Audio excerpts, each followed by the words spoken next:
Good morning. So, I want to talk about how that everything that is showing up in our reality and our own personal reality is a combined product of our inner world. So, it's a combined product of our perspective, our beliefs, what we believe is possible for us, the way that we see the world. Um, it is a reinforcement of and a product of everything that is going on in our conscious, in our subconscious and in our conscious. So we are literally the creators of our own reality, and much of our reality is the way that we perceive things to be, because there can be 100 people in a room, and every single one of those people are perceiving what is happening in relevance to their own life and to their own beliefs, and in their own perspective, and their own uh, place that they are in their life at that specific time and moment. A combined consciousness of of our own, an individual. And so every single person in that room, if we take 100 people and we put them in the room, every single one of them is going to be experiencing it different according to the emotions and the way that they perceive things, and the emotion, the mindset that they are in that moment. So if somebody comes there with baggage from home, or baggage from their entire life that has come with them into that room, they are going to be perceiving everything that reinforces what they already are and what they already know. And they will also, when you come into that room of 100 people and you are vibrating at a certain level, that means that you have this combined vibration, right? Because we're made up of so many different aspects of self. There's so many different things that make up our reality, and each and every one of these have a effect on our perception and our life, and also in our manifestation in the physical world, right? Because the physical world is the representation of everything that is in the ethers. So whatever you are believing, whatever you are seeing, and whatever you believe is whatever you were taught, whatever there are so many different um, causes for our beliefs. We have societal causes isn't the word.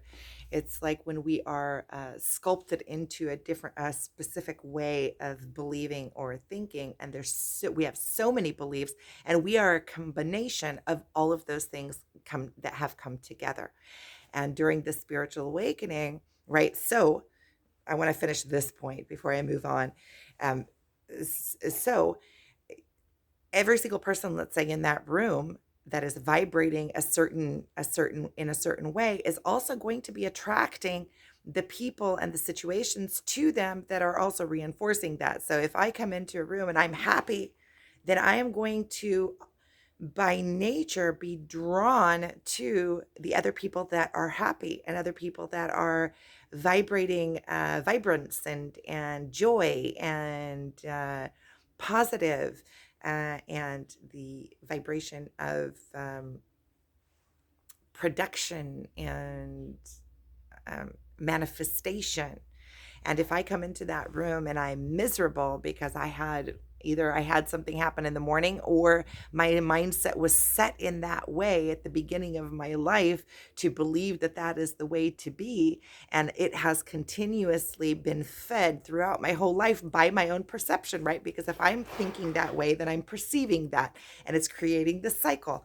So if I go into that room in that mindset, those are the people that I'm going to be pulling to me. Those are the situations that I'm going to be drawing to me. And not only am I going to be drawing them to me, I'm going to be creating them, because that is the way that I am treating the world. The world is going to screw me over, so I'm treating the world as if they are, and it creates that.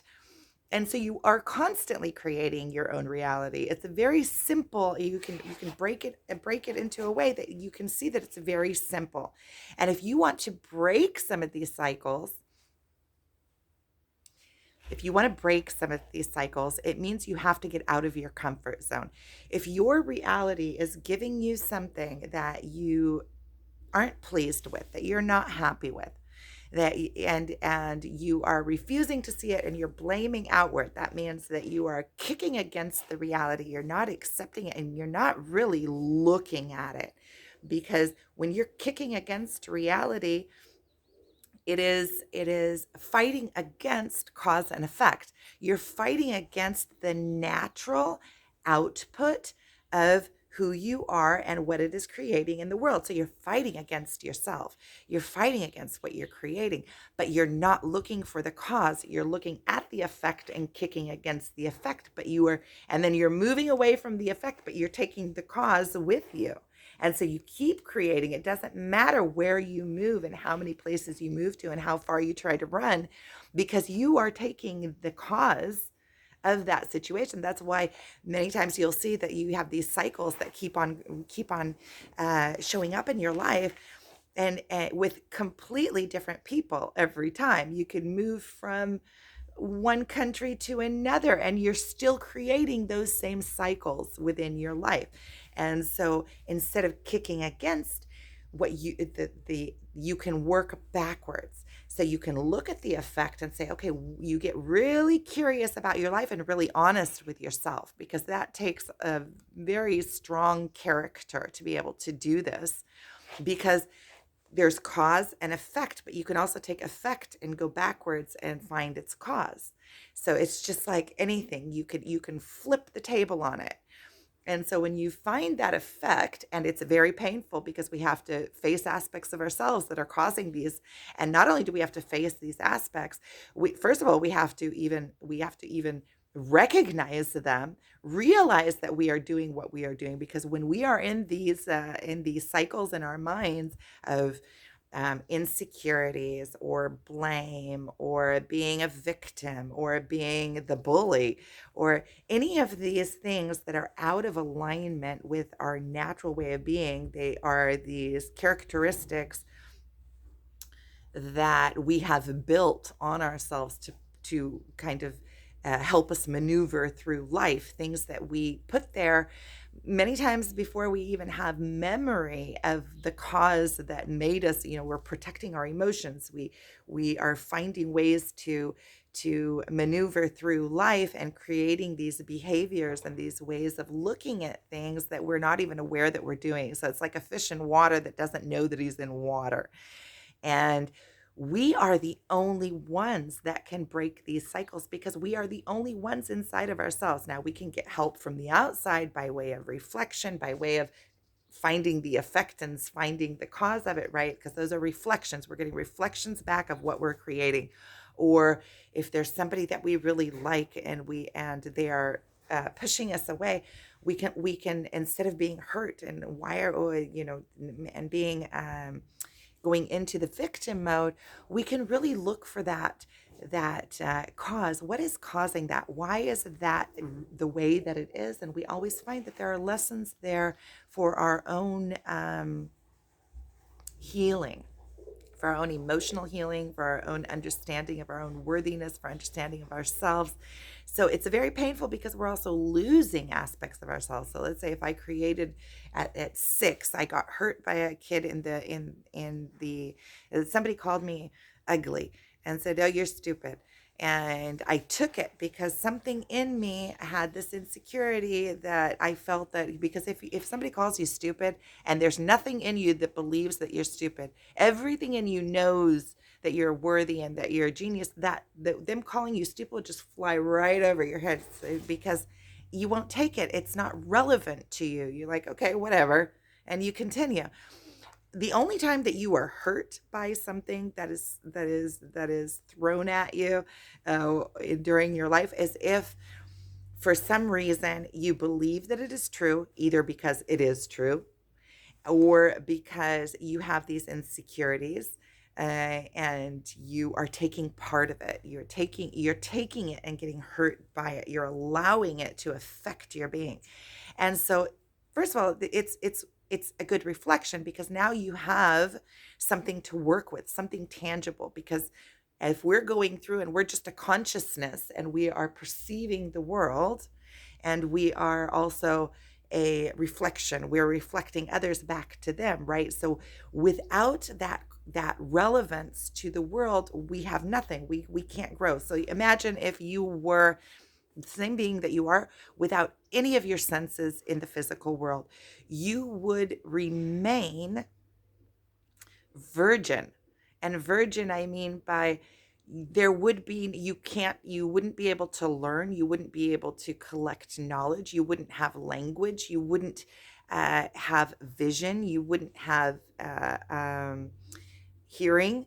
If you had none of that, in order to perceive the world, you couldn't collect knowledge from the world. So all the knowledge that we collect is from the reflection outward, and then we do the inner processing within ourselves.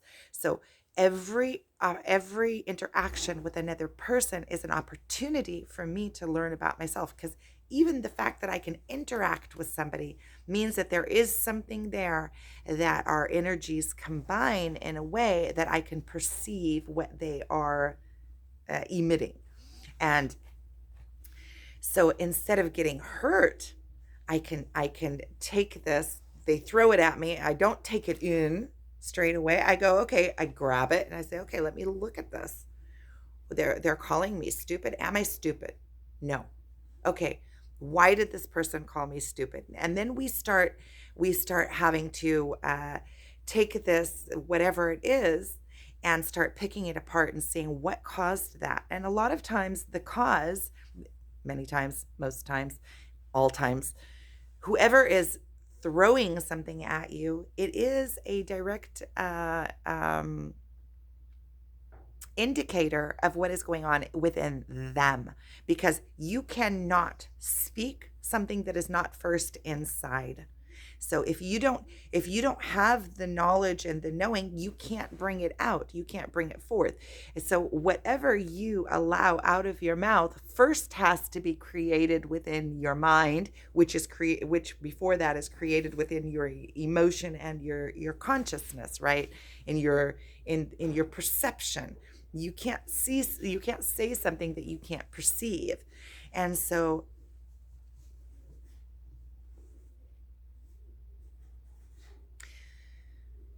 we've gone off into a little niche, but we're going to bring it all back.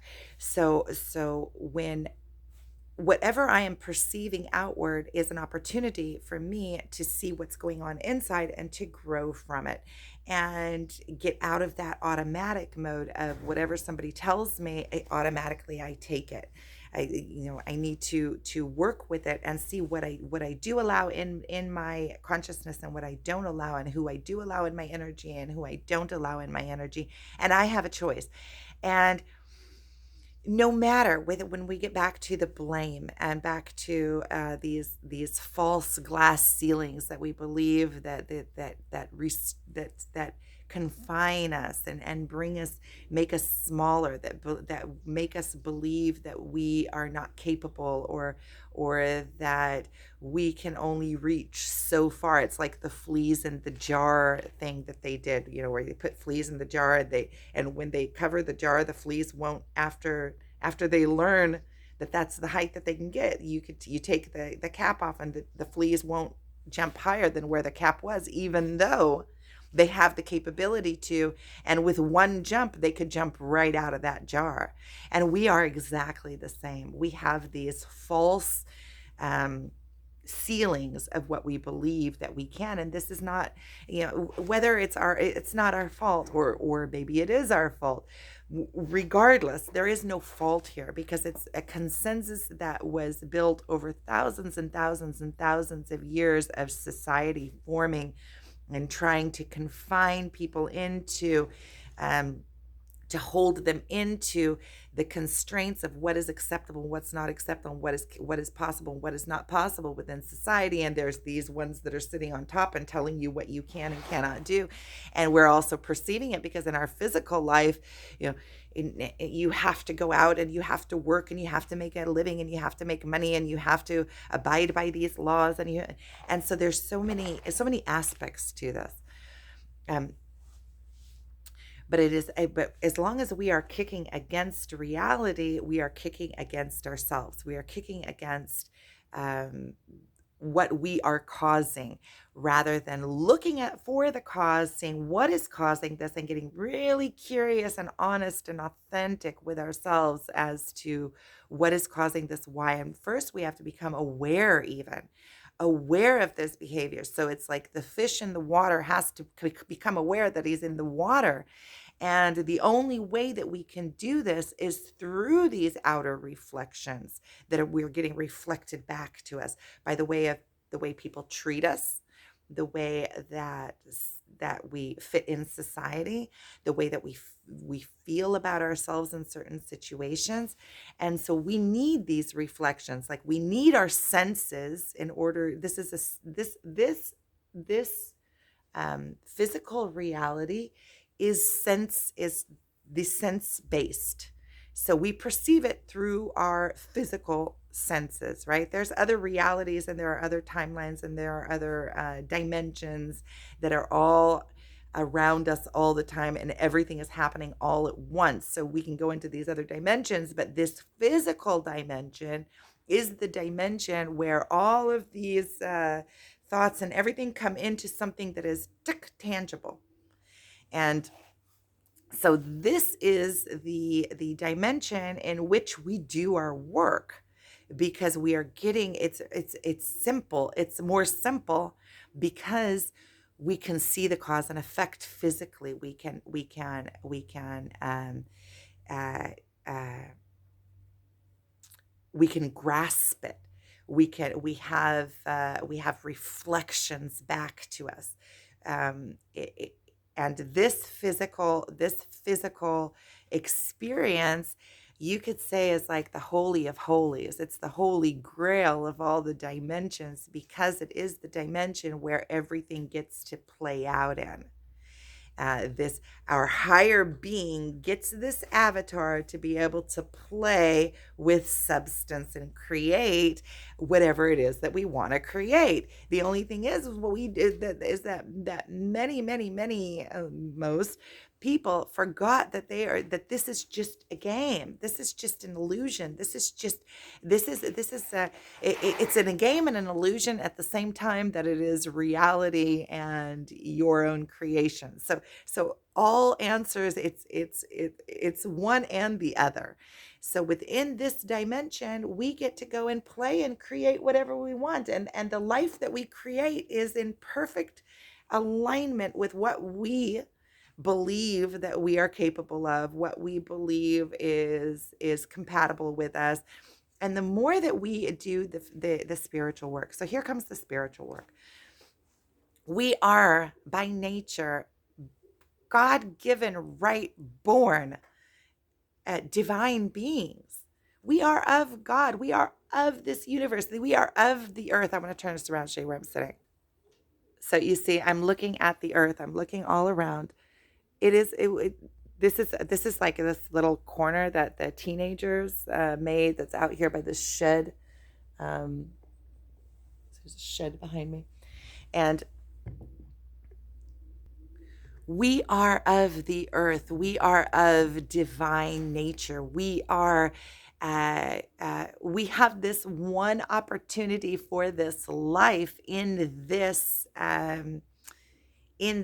body, in this experience, this life experience, in this avatar. This is it. This is it. Go make a wonderful life. Go experience all the experiences, whether you experience them as happy experiences or negative experiences, they're all experiences. And in order for us to fully come into our higher being and to completely dominate, and I do mean dominate this avatar, because this avatar is our tool. It is ours to dominate. We are the bosses of this. When the ego is running the show, the ego is afraid of its own emotions. No, I don't like that emotion. I don't want that emotion. There's all sorts of protections and pushing away and things that don't make us feel good. It is actually the fear of our own emotions and our own expansion. So when we know our greatness, um, we want to experience our avatar. We want to know what it's capable of. We want to know the depths of the pain that we can go through and experience. And we want to know the heights of the joy that we can feel, and the sweetest sweetness of those connections that we can make once we can contain our own selves, our own emotions. We are able to contain within us a much deeper connection, because we're not afraid of getting hurt. We're not afraid of, what does this mean about me? We quit becoming afraid of our own emotions, because all of the fear that when we are in fear of aspects of our life, we're always in fear of, what am I going to feel? So what does that mean? We're afraid of our own emotions. And once we just go schlock and we open our emotions, we allow ourselves to feel the full intensity of the pain, of the depth of the pain that we can go. We're not afraid of ourselves anymore. And then we're not afraid of truth anymore. We're not afraid of meeting those reflections anymore. It's exactly the opposite. We become curious, because when we meet places that we are in false behavior and falsity within ourselves, and we allow ourselves to really look at it, and then we purify ourselves in that place, the feeling, the satisfaction that we get in that is so sweet. And being able to rise above that, and it like opens up our lives to brand new layers that we didn't even know existed before we were able to contain our own emotions, because we were so afraid of those places that we were making our lives much smaller so we wouldn't have to deal with that. So let's say if we're in a bad marriage, or we're in a job that we don't like, and we're afraid to move out of it, then we are confining our life because of not wanting to go through the threshold, which would open up our lives in different directions, which would mean like leaving our job, fear of what am I going to do? Well, maybe, or starting something new. Starting a new, you always felt like you are a healer inside. This is personal.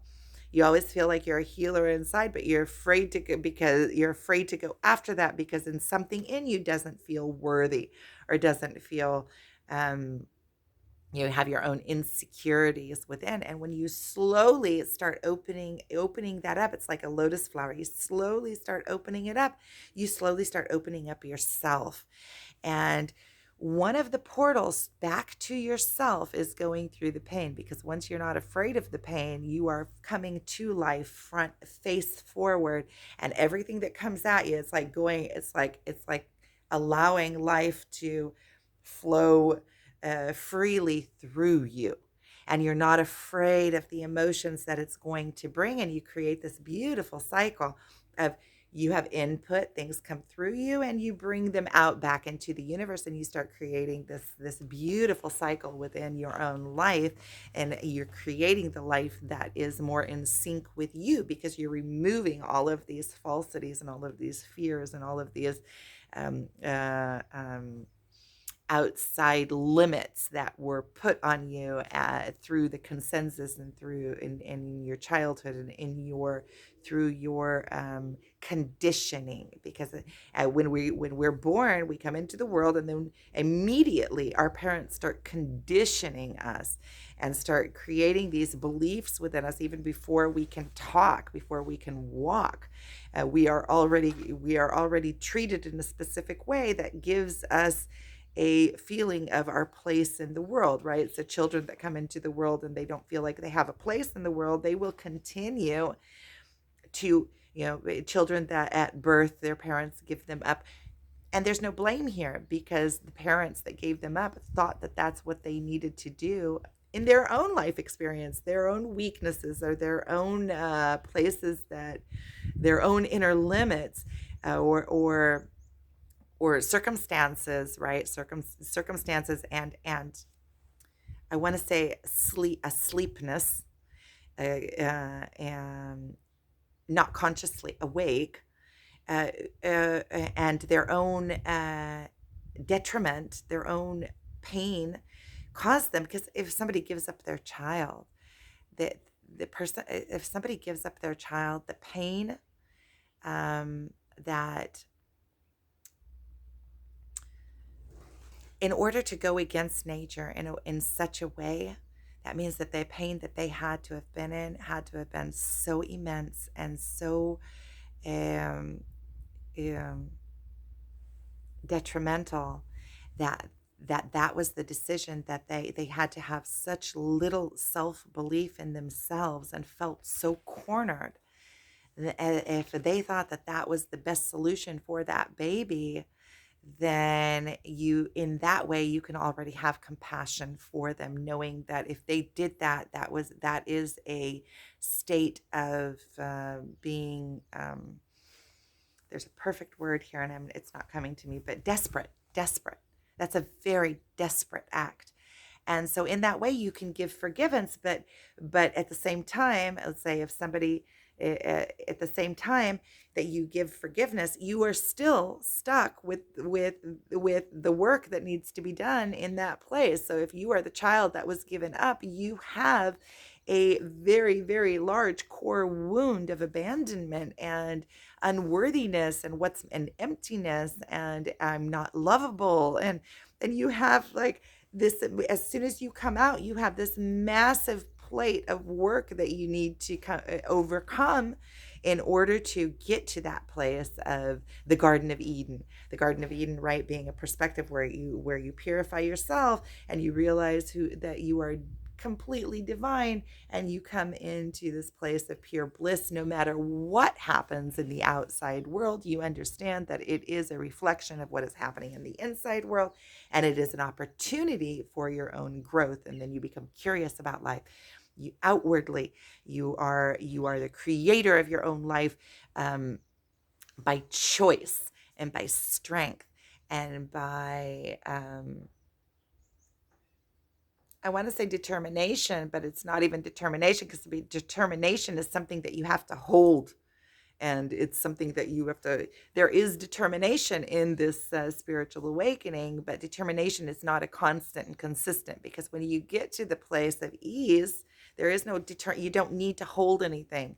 Once you purify yourself and once you go through the spiritual awakening, that's what we're doing. We're going into righteousness. We're righting ourselves with the universe, with cause and effect, understanding that we are perfect. We are purifying all of these behaviors that we've created, all of these false beliefs that we are less than divine. We're purifying all of that and allowing our pure nature, our true nature, our divine selves.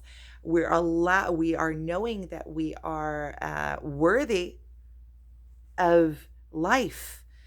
We are worthy of this existence. Otherwise, we wouldn't be in existence. We couldn't be in existence if we weren't worthy of existence. So the proof of it is within itself. If I wasn't a divine creation of this planet, of everything, see, all of the consensus and all of the believing that I'm not is false. It is this the matrix. It's this illusion that was built, and this structure that I have to follow within these guidelines and within this very, very narrow way of that I'm supposed to be, and I'm supposed to fit right in there. And if I don't, then I'm not acceptable by society. And what happens is a very, very, very few people fit into that, if there are any at all that fit into that, because as a being, we are this wide with this many aspects and this many capabilities and this many thoughts and insecurities, and it's all part of it. Having the insecurities is even divine, because it's what allows us to feel those emotions, what allows us to do the work. So we are always divine. We are always in the exact place that we need to be according to cause and effect from the moment that we were born. Cause and effect that's created and brought us to this moment. And this moment right now is the only moment in which I have power in my life. The only moment in which my life is happening is this moment. Not 10 years ago, things that happened that I'm bringing with me, dragging with me on my back. Okay, this is who I am, and I'm dragging this big bag of garbage. And some of it's good stuff. But yes, those experiences have brought me to this point. But who I am is only in this point. It is a combination of all of that. And I can, in any moment, change. Any moment, I can decide. So here's where the power comes in. So if we want different output in our life, right now, we have fully established that we create our own life and we are the creators of our own reality. And whatever is coming into our lives is because of the way that I perceive things, the way that, and also there's momentum. In the physical world, things take a little while to come into something that is tangible, right? You have a thought, and then sometimes, it takes a month for that thought to manifest into the physical world. If you hold that thought, it will manifest because it can't happen differently. Wherever you put your attention, whatever you put your thought on is what is creating your reality. So if we want to change our reality, first of all, we need to become aware and pay attention to what we are thinking. Remove the emotion from it. The emotion will be there. So you can watch the emotion, you can see what's happening, but also at the same time, be a little bit above the emotion. Say, okay, why am I feeling this? Because our emotions are portals. Our emotions are the telltale signs of what is off. If we're having an emotion that we don't like, there's something there. There is a message there for you. They guide us. They guide us through life. Something off it. We can feel energetically. We get lost in our minds and think that we have to make everything happen. But everything in existence is also an energy. So if we become very aware of our energy, we can pinpoint causes of effects. And we can see that, okay, I have this energy that's running within me that is connecting to that energy. So if that energy is coming into my life, it's because I have play pressed on that energy within me. And that's why that energy can even connect to me, because otherwise there wouldn't even be able to be a connection there. And so there's so many different aspects of this. I feel like I'm going into so many different aspects, but it's all important. It's all relevant. So if we want a different outcome, we need to search for that cause. And so there's so many different ways to get to the same result. We have to, first of all, be willing to feel that emotion, because if we're not willing to feel the emotion, that means that we're kicking against it. We're not giving it place in our life. We're not allowing it um, um,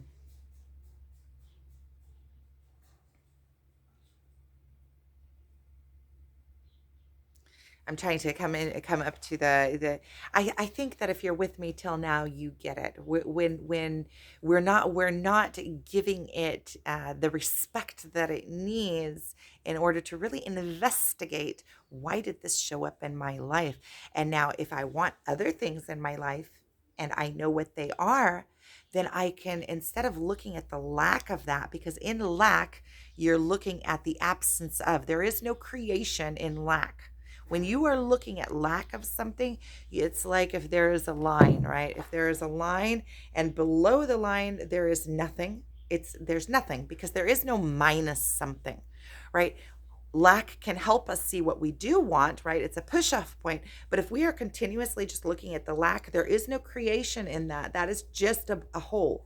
It's those holes that we get into in our minds, and we start going in these spirally holes. There's lack in those holes. There is no creation. There's only creation of more lack. So if we can find the lack, we can use it as a push-off point into, okay, if I don't want this, then what is the opposite of that? Because the opposite of that is going to bring me into the positive, into the what is it that I do want. And then keep on looking at that. Keep on looking at that and reach for the emotion of that. Not what it is, because everything that we want, let's say I want a big house with a big property where I can go out and raise goats and raise and grow my own food and live on the land, but I also want to have technology, and I want to be able to do these movies, and I want to be able to um, have friends over, and I want to be able to fly around the world and go visit different places and experience different smells and different landscapes and different ways of being and different traditions and different peoples, and I want to experience all this. So in that, there is what it is that I do want, right? And what it is that I do want, the reason that I want it is because of the experience that I will have, because of the emotion that it will create. So when I can look at something in the, like, imagine it physically, I can get the emotion of that and then keep that emotion, keep that emotion, keep that emotion in the now as often as possible, because we said, the only time I have my life is happening is in the now. The only time I have power in my life is right in this second. This is the only power that I have in my life right now. This is where my life is happening. Right now I am making this video. What happened yesterday happened yesterday. It's not it's only alive in my mind, and it's only alive if I give it space, because what happened yesterday is my own perception of what happened yesterday, because there are many different ways to perceive what happened yesterday. So it's only relevant to if I make it relevant, right? So right now is the only moment of power that I have in my life. And right now, if I am putting my attention on all the good things that I want and I'm feeling that emotion, then I'm already living what it is that I want in this moment. And it has to show up in my life. Not only does it have to show up in my life, it's already in my life because I'm experiencing it emotionally in this moment. And if you are experiencing something emotionally in this moment, that is what your life power is about in this moment. And it's like you could say there's airtime in this tangible physical form. You have this timeline. It's all an illusion, right? Because everything is happening all at the same time. There are so many different ways to be. There's so many different energy layers all around us and all interacting and all together all at once. But in this physical form, this tangible life, the life that we have come here to do, the life that we have come here to do our own work in, and have gotten the grace of God to have this experience, the one in millions and millions and millions of sperm that managed to get to, and we could have been an ejaculation, and we managed to combust into this world like magic. We are magic. Back, we're here. Go make the most of it. So in this tangible life, we have this timeline, and we have these laws of nature that we abide by, right? They're bendable, and they're we can move within them, and we can even change our reality. We can bend our perception to live a complete, but we are in this physical plane, and this physical life goes on this one timeline, right?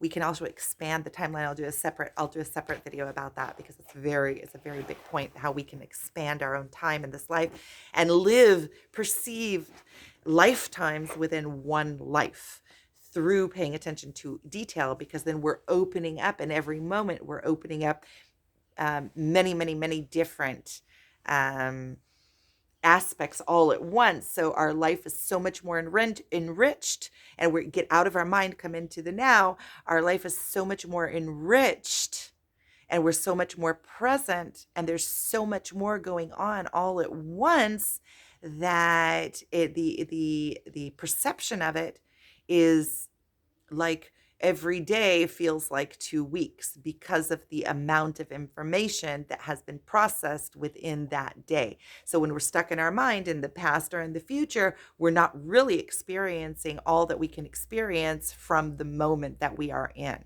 Where when we come into the now, we can experience many different things at once. I can experience this conversation. I can experience the nature that's happening around me. I can have coffee. Thank you. Thank you for coffee. My daughter got me this cup. She went to the States and she got me this cup. And it is my favorite cup, my pellet cup. my special cup. And so, and it's also stuff. See, it's stuff. So I enjoy it for now, and it's just the enjoyment of it. The emotion of it. My daughter got it for me. She brought it to me from the States when she came. So it's like it's am I enjoying the cup, or am I enjoying the representation and the emotion and the energy that the cup brings, right? So it's like your life is so much more enriched when things have meaning. So I'm going to pause this because I need to get back to my point. See, when you let go and you are in acceptance of what is, and it's bringing the point back. When you let go and you are in acceptance of what is, no matter what the emotion that it brings, no matter how much you don't like it in your life, and you understand that you are somehow creating this, then you have the power of change. Then you have the power of taking your focus, your mind, and placing it on what you do want. Quit focusing on what you don't want and focus on what you do want, and your life will go in that direction. It's like a steering wheel. If you put the steering wheel in the direction of the clouds, it's going to take you to the clouds. And know that you are divine, and be easy with yourself. Have compassion towards yourself. Everything that happened for a reason. It's all for your own good. It's all for the higher good. It's all for your own expansion. Don't kick yourself on what you did yesterday. Yesterday you did the best that you could, and the day before that, and the day before that, and the day before that. And you have the power in this moment for change. So as much as you can, keep your focus on what it is that you do want, and be in acceptance. Be curious about what caused this. Is there's something in me that caused this, so let me purify this. Let me allow myself to go through the pain of that. And when you go through the pain of something, you're losing, it's like you're losing aspects of yourself, because beliefs that you believed that have created who you are up until now all of a sudden are falling out, and then there's a void there because you don't know what to do now in that place. When you take out aspects of yourself that no longer serve you, false beliefs, what is the new belief there? And sometimes there's a void that's created. It creates like this vacuum. It's because you are here, yourself is here. You have now removed whatever it is that's holding you here, and there is a space between you, where you believed that you were, and your true self. And now you have to slowly come. Don't put anything in there that's false. Don't start running to get patches on the when that false belief is popped, and your whole reality shifts. It's like popping it's like all the pus comes out of the sore, and it's painful. And a lot of times we want to just cover the sore with something. Let me get into this relationship. Let me go take some drugs. Let me go drink some alcohol. Let me go, have sex, or whatever it is. Let me treat the people around me really crappy so that I can get this crappy feeling out of me. And so when you avoid doing those things, you'll see that you slowly, that void starts getting filled, and you come back to your center. And that's the purifying that we're doing here.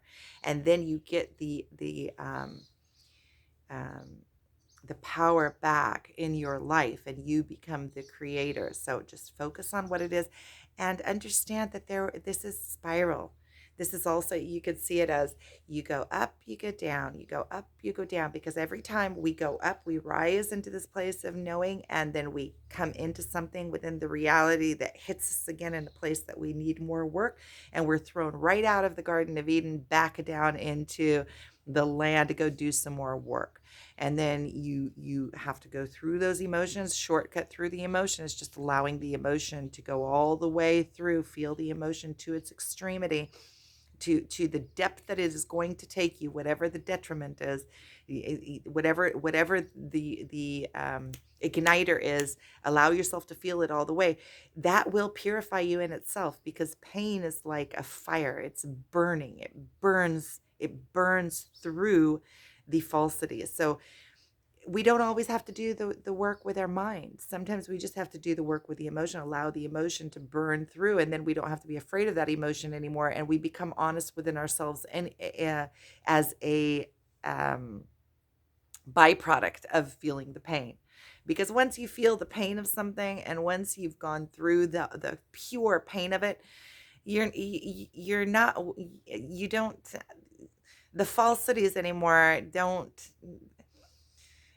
it's like you can't hold those up anymore. They don't have legs to stand on. Once you're not afraid of feeling that pain, you become extremely honest and authentic with yourself.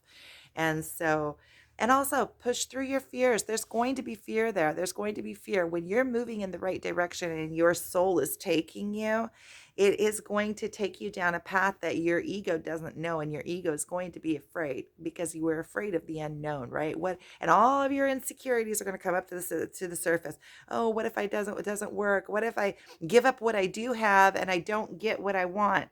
But if you're willing to give up what you do have already, then it means that it's out of sync with you. And the more that you let go of things that are out of sync with you, the more you have space for things that are in sync with you to come into your life. So know that it's an exacting process. It's a process of purification. It's a process of exacting. And don't be sorry if you let something go, because if you let it go, there's a reason why you let it go. Even if right now I'm feeling sorrow, oh, why did I break up with that person? Or why did I sell that house? I loved that house. There was a reason and there was a lesson in it, and there was something there that was off balance with who you are. And this life is an experience. Once you experienced it, there's no need to hold on to it, right? Of course, it's nice to have security, because when you have security, you have security, let's say, in a relationship that you are happy in, or you have security in a home that you are happy in. Then it allows you that base, that security to go out and experience life in other areas, and you have where to come into yourself and be in a safe place. And that's okay too. That's also part of the life experience. It's all okay. So be easy with yourself. Give yourself self-love, compassion. Once you love yourself completely, you will see the divinity within yourself and your self-worth. So I'm sending you guys so much love. Thank you for being with me. Thank you for listening. This is a very important talk also for me and myself. Sending you guys so much love. Thank you.